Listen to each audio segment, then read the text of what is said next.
kuti ndalamanso nazonso zitsike zipite kumudzi koma sizimachitika. Ndalama yokhayo imene imatsetsereka moyenerera inali imene yatchedwa Constituency Development Fund, koma yakhala ili yaying'ono kuchokera pamene inayamba kudzafika pamene ili pa 200 million. Kufunika kwa thumbo limeneli ndiko kuti mmabweretsa chitukuko kumudzi kumene kuli anthu, chifukwa ndalama zikatoledwa za misonkho zimakhala ku Capitol Hill, ndiye kumene kuja nkumene amagawa kuti izi zipite ku agriculture, zipite ku health, zipite kuti kuchokera ku Capitol Hill kuja ndiye boma komanso aphungu anagwirizana kuti akandalama kena kadzipita pa constituency level pamene munthu amayimirira, cholinga chake chokuti pamene paja anthu adzikagwiritsa ntchito zitukuko zimene akudzifuna monga mabridge, masukulu, kaya kumanga zipatala ndi zina. Mwanjira ina kuphwasula kwenikweni tinene kuti ndi kumalawi kokha kuno kumene anthu amapereka msonkho na amamva kupweteka. Amamva kupweteka chifukwa chakuti nthawi zina saona ndalama ija ikufikira ku anthu kwenikweni. Kusaona kwake mwina nthawi zina kuti sakudziwa kuti ndalama yathu igwira ntchito yanji, komanso mwina kapena magwiritsidwe a ntchito aja sakwakhutitsa mtima kwenikweni. Apolisi amene timaona tsiku ntsikuwa sitalipira ndi ifeyo, amalipira ndi msonkho umene timapereka. Kuchipatala cha boma ogwira ntchito aja komanso mankhwala sitalipira ndi ife, umalipira ndi msonkho uja. Aphunzitsi amene amalipira amaphunzitsa wana athu chimodzimodzi. Ndiye maiko mwinamu anthu amathamanga kukalipira msonkho chifukwa choti akuona zimene zikuwafikira pafupi. So CDF ndi chinthu chimodzi, vyeko imodzi imene ingathe kubweretsa zitukuko kwa anthu pafupi kwambiri kusiyana ndi kumachita control kuchokera ku central government. Tipite ku nkhani imene yamanga nthenje yomwe ili nkhani yokhudzana ndi thumba limene lila Constituency Development Fund, kunena kuti tamvala kwera kuchoka ku 200 million kufika pa 5 billion kwacha ndrama ya nkhani. Ndiyeno pano tsopano zikuonetsa kuti thumbali mphamvu za thumba zapita kwa makansala, zachoka kwa ma MP zapita kwa makansala, chinthu chimene sichinalandiridwe bwinobwino. Kuti tinene kuti inuyo okhala nduna woyang'anira unduna umenewu mukuona kuti mtsutso umenewu mwina ndifunse kuti inu muli mbali iti? Choyamba ndibe mbali ine ndine nduna, ndine oti ndipereke policy guidance malingana ndi malamulo. Chachiwiri ndinene kuti ndalama sizinapite kwa kansala, ndalama zapita ku council. Kumayambiriro kwa nkhani yeniyeni ndinene kuti ndalama ya boma imayang'aniridwa kapena imagwiritsidwa ntchito mogwirizana ndi malamulo okhudzana za ndalama a Public Finance Management Act. Public Finance Management Act ndi zomveka, analemba momveka bwino kunena kuti ndalama zija zimakhala ndi controlling officer, munthu amene amayenera kukhala responsible, amene amayenera kukhala answerable, amene amayenera kuyankha funso ngati zawonongeka. Ndiye Public Finance Management Act imafotokozera bwinobwino kuti ameneyo ndi ndani. Tikapita ku council ndiye kuti ameneyo ndi DC. Popa bomapo ndi amene adziyankha kunena kuti kodi papa panalakwika motani, ndi amene amadziwa kuti apa tilembe motere. Now vuto limene labwera pano ndi lotani. Poyambirira penipeni CDF ija chitukuko chija chimayang'aniridwa ndi Member of Parliament. Nchifukwa chake chinali Constituency Development Fund. Head wa constituency ndi Member of Parliament. Komanso kuti mmene ankayiyambitsa ku Parliament, mmene anachita move motion ku Parliament, Honorable Let Lungi, nkhani yake inali yakuti MP amapita kukachita kampeni, sachita kampeni nkumanena kuti ndidzakubweretserani malamulo, sachita kampeni nkumanena kuti ndidzakubweretserani ndikakuyimirira ku Parliament. Amachita kampeni kuti ndidzabweretsa bridge, ndidzabweretsa sukulu, ndidzabweretsa zotere. Maganizo anthawi imeneyo ndi ananena kuti zonsezi zikumativuta kuchita chifukwa chokuti tilibe kathumba, ndi adakhazikitsa kathumba ka CDF. Koma nkukhazikitsa kwawo kathumba ka CDF nthawi imeneyo sanaunikire maudindo amene lamulo lalikulu la dziko lino limene machidwa constitution linampatsa phungu. Pa malamulo akulu amene anaperekedwa kwa phungu padakali pano pali kuyimirira anthuko, pali kupanga malamulo, komanso pali oversight. Ndi zitatu zimene zilipo. Pa zimenezi palibepo chitukuko, nkhani ya chitukuko. So nthawi imene sanaunikire izi ndiye atapita nkhani inayo ku khoti, akhoti adalamula momveka bwino chifukwa chokuti malamulo sakupereka mphamvu kwa Member of Parliament. a constitutional aja ndiye akoti analamula moyenera malingana ndi zimene lamulo limanena. Koma nkulamula kwawo sananene kuti ndalama zino zipite kwa kansala. Ananena kuti ndalama izi zikhala mmene zikhalira ku council, koma papezeke vyeko ina kapena ka gulu kena kamene kagwire ntchito malo mwa member of parliament. Ndi chimene chigamulo chinanene, koma sana achite kunena kuti munthu wake akhale wakuti. Izo zachitika zalumikizana, andinene kuti nkhani ya kukoti inapita before 5 billion. Inapita mchaka chapitacho. Koma nkuganiza kwa mozama mwanzero a president atalingalira kuti kodi chitukuko chipite bwanji kwa anthu, atalingalira kuti kunali anthu ena amene samakhutira ndi mmene chuma cha boma akapereka misonkho yawo chimagawidwira mdziko lonse, nkumaganiza kuti ena amakondeleredwa. A president china akomera nkuganiza kuti ndalama izi tidzipitise ku makanso molingana ndi mphamvu zimene zinaperekedwa ku decentralization. Ndiye choka pa 200 million kufika pa 5 billion. Mmene zikuchoka kufika pa 5 billion zagwirizana ndi nkhani ilipo ija. Na waphungu ataona kuti koti yatiuza kuti malamulo sali otere andi mphamvu tilinazo, mpamene atenga nkhani kupita nayo ku parliament kuti tikakonze pamene koti linanena kuti laonongeka. So nkhani ili pano ndiyo kuti ena akunena kuti ayi inu mphamvu adakulandani, ena akunena kuti ife mphamvu adatilandadi koma tikufuna tikonze, chifukwa mphamvu yokonza malamuloyo ili ndi ifeyo. Nkhani yavuta apa ndi imeneyi. Koma nene sanapitilire kuti ndalama iyi palibe wandale amene angaichite control kapena angaichite manage. Chifukwa mphamvu zochita manage kapena kuchita control zaikika momveka bwino mu Public Finance Management Act kuti ndi waboma amene achiterani ndalama zimene zizi. So amalawi kose kumene ali adziwe kuti ndalama yawo ili safe. Nkhondo iyi ilipo ya ndale yokuti ndi ndani ndi kansala ndi MP iyo aisiye idziyenda mene ikuyendera. Koma in terms of kodi ndalama zikubweradi kwa ife kumudzi, misonkho imene timalipira tipitilirebe kulipira tidziona zinthu, iyo nkhani yosayamba a president atsimira mtima ndalama zikupita kumudzi, komanso ndalama zikagwira ntchito. Ndikufotokozereni kuti zikagwira ntchito yanji. Ngozi zogwa mazizi zimwachitsanzo pano kwayamba kugwa masukulu ndi zina zonsezo timadikira akuboma achike ndalama zizibwera. Izo taika kale component yokuti ndalama zimenezo zizikachitika kumudzi komweko. Ngati kulibe sukulu taika kale ndipo tanena kuti ma minimum standards sukulu isamangidwe popanda izi. Masukulu ambiri kumalawi kuno alibe magetsi. Ndi zimene tikufuna, mwana tufuna adziwerenga wa standard 8 kuti apite ku sukulu, wa standard 6 wa standard 7 koma magetsi kulibe. Ndetu kunena kuti sukulu isamangidwe opanda magetsi. Ngati kulibe magetsi amphamvu za Eskom kukhale solar. Skuli isamangidwe opanda madesiki, chifukwa skuli iliyonse imadandaula kuna kuti tufunika madesiki. Skuli isamangidwe opanda matoilet, skuli isamangidwe opanda nyumba za maphunzitsi, skuli isamangidwe zotere. Kuchipatalaso chimodzimodzi taika ma minimum standards. So nzofunika kwambiri kuti ndalama zipite kumudzi. Tofuna timve mutipase update kapena mutipase tsatane wa thumba la JSED pakadali pano likuyenda bwanji ndipo mukukhutira ndimene likuyendetseredwa ya thumba limene lili. Zikomo kwambiri. Ndithokoze bungwe lija la World Bank chifukwa chogwirizana ndundu na wanthu kuti thumba likomanso boma kuti thumba limene lilikhalepo. Ngati kuli project imodzi imene yachita bwino kapena ikuchita bwino ndi ya JSED. Mudziwe inu kunena kuti paliponse pamene pali zochitika pamavutirapo ndithu. Tikuyendera malamulo awiri ikafika ku nthawi ya JSED, tikuyang'ana malamulo akuthu ku Malawi a procurement ndi zina, komanso tikuyang'ana malamulo a World Bank. Ndiye ku JSED ku as it stands now, I think tikumatha kukwanitsa up to 90%. Ndi chifukwa chake kulira apa kupikisana kwa ma councils kuti mmamva ndithu kuti council yakuti akha number 1, council yakuti yamba ubwino wa ndalama ya World Bank ija ya JSED ndiya performance based. Ngati simukuchita bwino ku council kwanu muluza ndalamazo. Dere kuti pali ma council amene kangapo aphonyako osakhala ndi ndalama izizi. So in terms of implementation, in terms of kupindula ndalama ya JSED yapindulira Malawi kwambiri.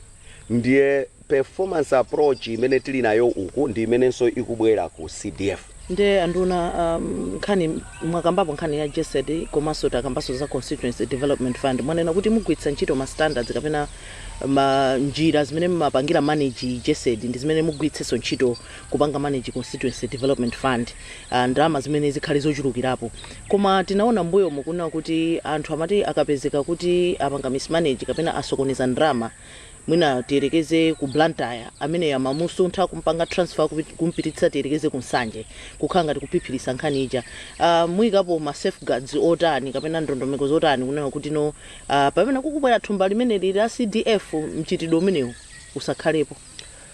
Choyamba mai ndinene kuti ma transfers okhuzana incompetences okhuzana katangale amene atha ogwira ntchito council also akudziwa kuti there's a new sheriff in town. Khalidwe limene limachitika dzulo lero sili kuchitikanso ngati ofesayo sadziwa ntchito ku Thyolo sakadziwa ntchito ku Nsanje, ngati ofesayo akuba ku Thyolo sakakhala osaba ku Nzimba. So khalidwe ili latha ndipo iwo wakudziwanso kunena kuti khalidwe ili latha kulibe. Tipanga bwanji zinthu zingapo zimene tapanga koyambilira ndicho kuti tikuyang'ana ma capacities ama officers athu chifukwa tikukamba pano ma council ambiri kupatula JSED koma budget yawo yapachaka ambiri mwina inali around 2 billion at most. Padakali pano council ngati Lilongwe yoti ndi constituencies 22 ndiye kuti adzilandira 110 billion pachaka ndalama zambiri. Nkhani ndi yakuti tili ndi anthu oyenerera outi angathe kuchita manage ndalamazi.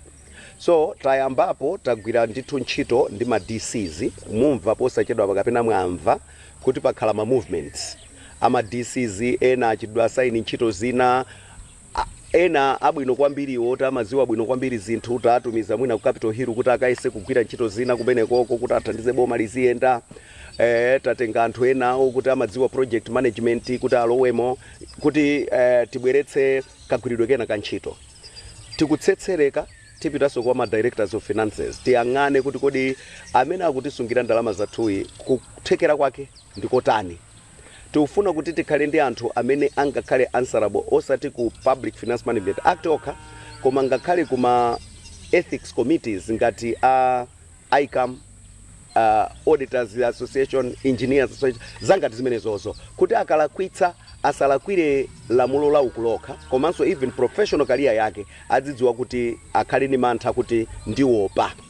Pano taika ma district engineers, qualified engineers from Polytechnic ndiye kuti ma issues akolite nawonso tikuchita nawo deal. So padakali pano chinthu chichi tachitembenuza ndiye tachigwedeza ichichi chikugwedera ndiye tikuyesera kusomeka anthu oyenerera pa makansulo kuti chiyende bwino. So mutsimikize mtima kuti ndalama injambiri kulibe room ya corruption chifukwa kalikonse kamene kangagwere umuka corruption kama unonga zinthu kama mbera Malawi kama mbera mwana school fees kama mbera Malawi panado sitilolera kuti ku council zimenezo zichitike.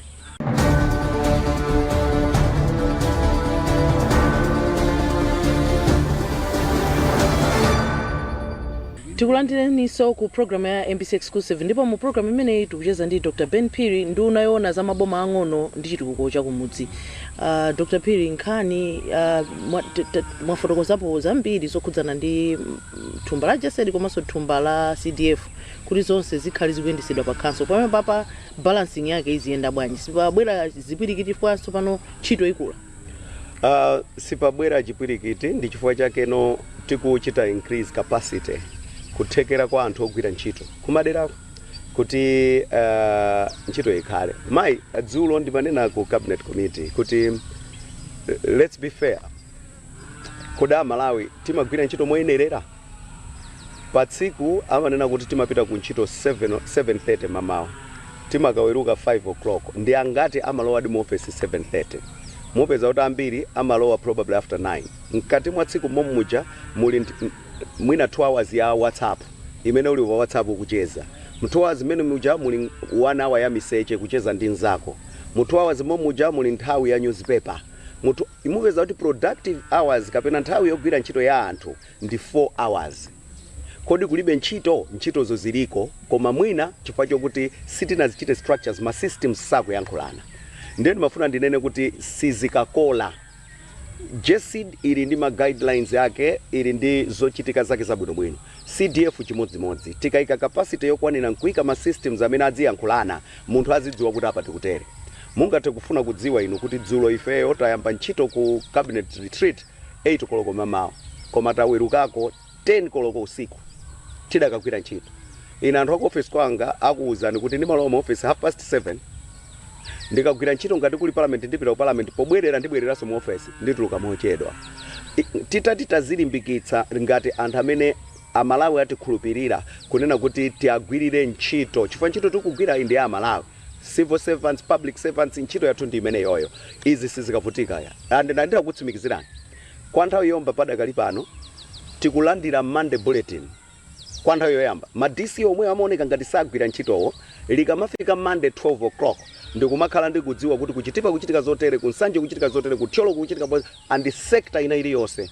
And I can assure you the 34 councils zimene tinazo ndikumawerenga chilichonse, umaka pamphlet yaikulu ngati ndimawerenga and I comment, because by the end of the day tufuna kuti service delivery ipite chitsogolo. So sipakhala chovuta china chilichonse, ma systems akamayankhulana sakola, umadziwa kuti ndikupanga ichi nchotere ndikupanga nchotere. So be assured tili nako kuthekera ndipo tikachita enhance ma capacities zonse ziyenda bwino.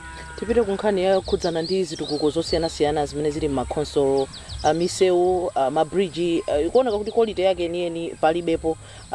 Mukuyika ndondomeko zotani zopanga cheki ma standards kapena kuti ndondomeko kuti ntchito zimene zikugwirikazo zikumakhala ntchito zapamwamba? Mukunena zoona, pali ma instances amene umadabwa kuti kodi ntchito iyi njotani. Again it boils down ku ma capacity aku councils aja. Ndinatenga functional review document imene anachita ujen anatipatsa, and I called for my CVs anthu osiyanasiyana.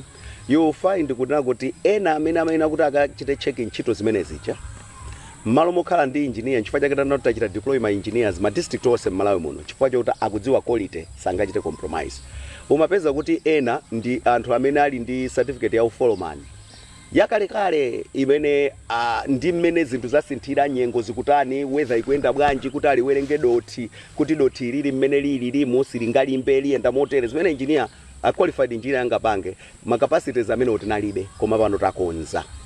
Tipite kunkhani yokhudzana ndi zipwirikiti zimene zili mizinda ya mdziko muno.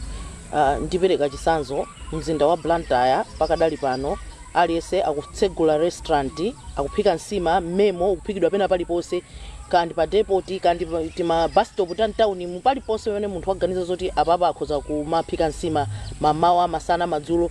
Palibe ndondomeko zenizeni zomwe zikuyikidwa kupanga regulate ntchito ngati zimene zizi. Unduna wanu muonesiza bwanji kuti m'matawuni mwathu muli sanite, muli dongosolo la mmene imayenera kukhalira mizinda ya makono? Choyambirira ndinene kuti ngati tikhale dziko limene tilibe discipline, ngati tikhale dziko limene sitikudziwa chimene tikufuna, ngati tikhale dziko limene quality ya moyo wathu tikufuna sizitiyendera. Kuli nthawi yopanga china chilichonse, kuli malo opangira china chilichonse. Ma city councils ali ndi malamulo awo amene amawathandizira kuchita govern masitewo. Ali ndi ma allocations akudziwa kuti ichi chimatere tawapempha m'masitewa kunena kuti malamulo aja agwiritse ntchito, koma agwiritse ntchito mochita konzati. So chimene chikuchitika padakali pano kuyambira wiki ya pa 5 or 8 tiyamba zimene timatcha ma public hearings kapena town hall meetings. Tukayambira ku Mzuzu kumene tiyitanitse ma stakeholders oyenerera a mzinda wa Mzuzu, tikamvere kuti kodi mukufuna ma cities anu atakhala otani. Tikachoka ku Mzuzu tipita ku Blantyre, tipita ku Zomba, tipita ku Lilongwe. Cholinga ndichoona kuti anthu ndi ife tigwirizane zochita. Nthawi zina timaganiza tikupanga zabwino tisakupanga zabwino. Nthawi zina timaona ngati tipanga zoyipa tisapanga zoyipa. Eni yake ma citizens atiuze kodi town yanu ndi zimene mukuyembekezera kuti zikhale.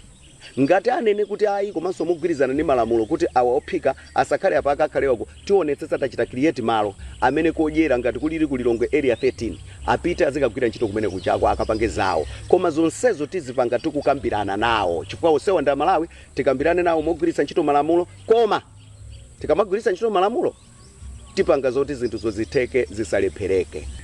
Tili pa nkhani yomweyo awa anjinga akusokoneza kwambiri mataunimu mizinda pakuoneka kuti njinga za moto zilibe regulation yeniyeni. Inu ngati nduna yona za maboma ang'ono ndi chitukuko cha midzi nkhani imeneyi mulowapo bwanji? Tikupanga ndondomeko zokuti anthu amene aja aphunzitsidwe, anyamata aja amafuna ataphunzitsidwa. Anyamata aja akhala akudandaula tatithandizani tipeze ma license, tatithandizani titere, ndiye boma libwereko tikonze tigwirizane nawo tione kuti kodi tithandizana nawo potani. Koma ndondomeko zilipo, maplani alipo okuti tigwirane nawo ntchito anzathu anjinga kuti moyo wawo utetezeke komanso moyo wa pasinja utetezeke. Chimene tikupangira ndichoti miyoyo isaonongeke komanso ndalama zimene tikanachita save. Padakali pano ulako health akumanena kuti malo moti adzilimbana nkuononga ndalama zambiri nkukachiza kuli bwino aononge ndalama kuchita prevent. Ndiye padakali pano tilowe preventive measures kusiyana ndi kuti tizichita regret. Pamene tikupita kumapeto kwa programu yathu, inu akasoyamba kukhala nduna ya za maboma ang'ono ndi chitukuko cha kumudzi, komano ulendo uno tinene kuti mufuna kuti musiye footprint yotani kapena kuti legacy kapena mbiri yotani kuti mwakwanitsa pati mukamaza usiya undono umene? Choyambirira ndinene kuti sindikupikisana ni munthu, ndikutumikira Malawi malingana ndi mmene a president adziko lino masomphenya awo alili. Ndiye target yanga sikhala kwambiri kunena kuti anthu akuti ndizapange zotani, koma kuchokera kumene ndinachoka ndinabwera chaka chimodzi chimene ndinakhalacho ndinakhala ndi chimene chimachedwa ma game changers. Zina mwa ma game changers amene mukuwadziwa inu ndingati Blantyre ma one way streets aja amene aja anali amodzi mwa ma game changers athu. Misewu imene mukuiona yapangidwa yoduladula mtawuni muja ochita decongest ma cities wa amene aja anali ma game changers anga.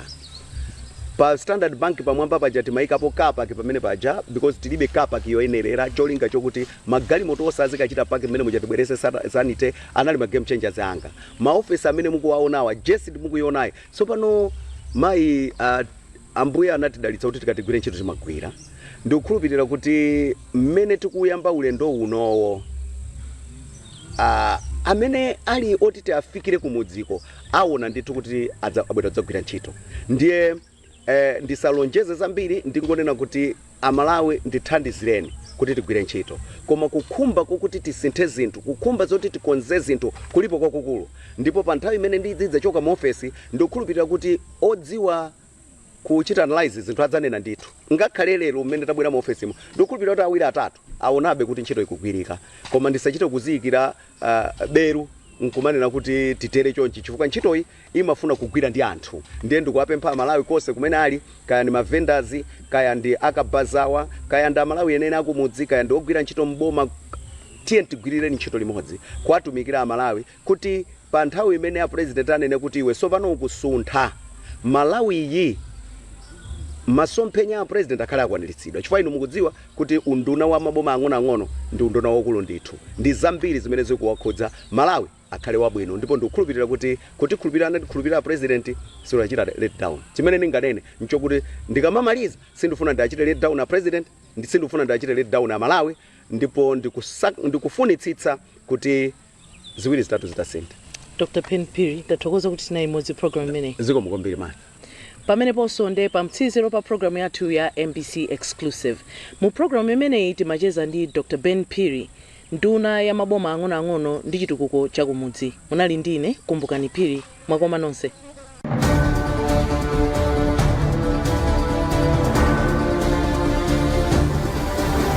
Sinakonise kuona mkuti. Aka mulakutirwa akupita kundende? Basi kule. Ndendo mjama. Kulephera kunena kuti nisindi madziwa. Ndipo ajaja mtima ubasa akasembete.